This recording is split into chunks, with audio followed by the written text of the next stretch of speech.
कुछ खबरें तिजारती दुनिया से। वफाकी वजीर खजाना मोहम्मद औरंगजेब ने कहा है कि गवादर एयरपोर्ट ऑपरेशनल हो चुका है।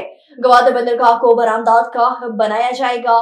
स्टेट बैंक में वफाकी वजीर खजाना मोहम्मद औरंगजेब ने कस्टम के हवाले से तवज्जो दिलाओ नोटिस पर जवाब देते हुए कहा कि गवादर एयरपोर्ट पर शिकायत के हवाले से बेहतरी के लिए इकदाम किए गए। ये दुरुस्त नहीं कि कस्टम की वजह से गवादर एयरपोर्ट पर शिकायत हैं।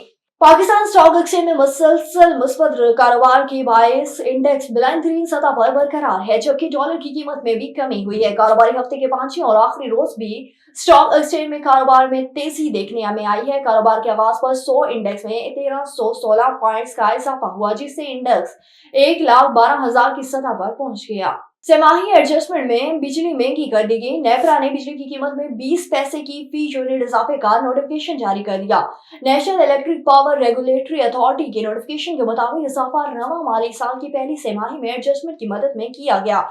नोटिफिकेशन के मुताबिक सेमाही एडजस्टमेंट का इतलाक दिसंबर 2024 के बिल में 1 माह के लिए किया गया। इस इजाफे से बिजली सार्फिन पर 1,18,70,00,000 रुपए का इजाफी बोझ पड़ेगा। इजाफे का इतलाक लाइफ लाइन और प्रीपेड बिजली सार्फिन विंटर पैकेज के तहत बिजली के इजाफी इस्तेमाल पर सेमाही एडजस्टमेंट के तहत नहीं होगा।